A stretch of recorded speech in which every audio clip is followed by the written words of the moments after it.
It's not enough to simply survey your site visitors. In order to obtain the highest quality feedback, you'll need a strategy. In this video, we'll give you the tools you need to make the most out of your subscription with Qualaroo.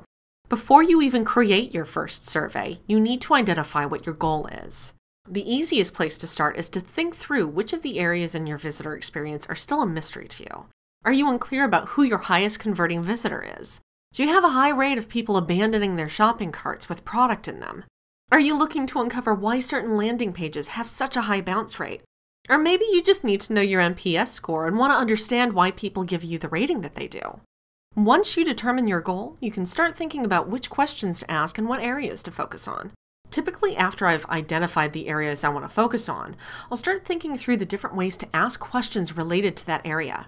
During this process, try not to think too much about getting the question right. It can be more helpful later on to have this list just in the event that you need to iterate on how to rephrase your question. A really great resource to look over at this point would be our list of recommended questions within our Help Center. These questions came from highly successful surveys run on Qualaroo, as well as recommendations made by industry leaders. You can copy these questions word for word, or you can just use them as inspiration for your surveys. Once you have these ideas listed out, it's time to work on step number 2. Qualaroo is great at collecting insights that are spontaneous and in the moment. The highest quality feedback and best response rates come from questions that pop up for the right person at the right time. It's incredibly rare that you'll ever want to target 100% of all of your site visitors. So first look at the questions you want to ask and then think about the best areas of the visitor experience to ask your question. Here's an example of a SaaS business with a pricing page. Our goal is to convert more people who visit this page into starting a trial. So a good place to start would be to target visitors who are about to leave this page without signing up. Generally, if you have a visitor type that you're using an exit survey with, like in this example, I really like to complement those exit surveys by asking the people who did just sign up for a trial. This way I get a clear picture of what detracts people who are about to leave and attracts people who decide to sign up. Another popular use case is those who use Qualaroo for voice of the customer, and our NPS survey is a great tool for that. When it comes to the NPS question, you want to make sure that you're targeting a group that has had enough time to form an opinion about your brand. For this case, I like to only target those who come directly to my site and those who are returning visitors. For a comprehensive look at all of our targeting options, please watch our tutorial. Oftentimes, we humans can make things overly complicated when they needn't be. When it comes to surveying visitors with Qualaroo, this can hinder us from obtaining the information that we really want. Simplicity should be a key goal in your survey design, and unnecessary complexity should be avoided. Let's go over a couple of key examples. First and foremost, be short and concise with your questions. You want to avoid unnecessary question descriptions and unneeded verbiage, especially in the first question screen someone sees. Remember, you want people to respond almost as a knee-jerk reaction, so the more you give them to read and think about, the less likely they are to respond. In addition to being short with your question, refrain from asking too many questions in a single survey. This particular point is what sets Qualaroo apart from traditional surveying tools. While 5 questions may not sound like a lot, most visitors will only respond to 1 question and potentially 1 follow-up question. Remember, always put yourself in the visitor's shoes and remind yourself that you're interrupting an action that they're taking or something that they're reading in order to ask your question. If there are more questions that you'd like to ask that particular group, just focus on collecting the information from 1 question first. Then after you've collected that feedback, you can create a new survey with another question. The text-based answer type is a powerful tool when it comes to learning more about why your visitors do the things that they do. But it can be difficult to get people to engage with it if it's the first thing that they see. If you must use a write-in, the best strategy is to target the page your customers see after they've completed a conversion action. This group in general will give you the best response rate and the highest quality of responses because they've already engaged with your brand. An example is the order confirmation page someone sees after they've completed their purchase or have started a trial.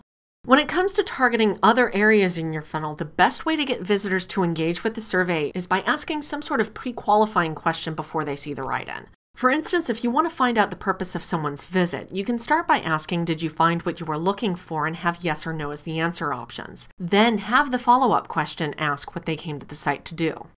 The data that you collect with Qualaroo is considered qualitative data, so it's helpful to tie it with your analytics tools to gain a quantitative perspective. These options add another level of reporting that we don't offer in our own dashboard, and absolutely no setup is required. Just turn this on by clicking on the Site Settings button within your dashboard. You will then see the survey data directly within your analytics tools. Bear in mind that these options are only available on Professional and Enterprise. If you're not on a plan that supports the integration, shoot us an email at sales@qualaroo.com.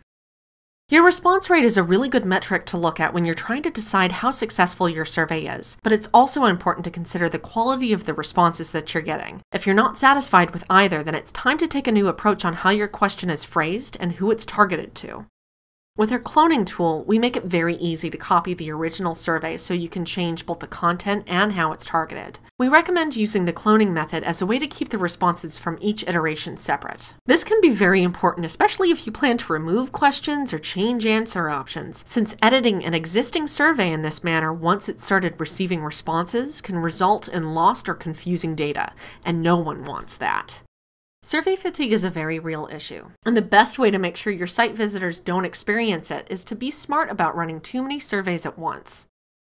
The best way to address this is to make sure you never have more than one active survey at any given time, especially if there's a good chance most of your site visitors will see it. Another method would be to make sure that all of your surveys focus on very specific groups of visitors with little chance of them overlapping, such as an exit survey targeted only at your shopping cart, and another survey that's targeted only at the order confirmation page. If you're on a Professional or Enterprise plan, we also allow you to tie your surveys to optimize the experiments and their variations. This can be a great way to segment visitors from seeing too many surveys.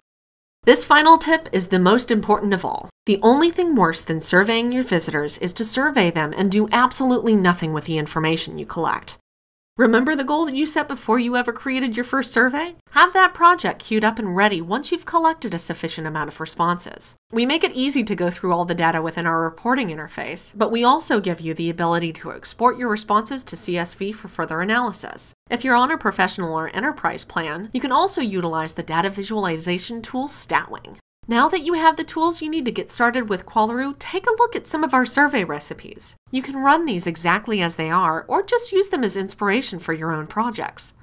This video is meant to be a general guide, so if you have an idea for a survey that doesn't quite fit the model we've discussed, you are always welcome to reach out to our success team for advice. We can be reached at support@qualaroo.com. Thanks and happy surveying!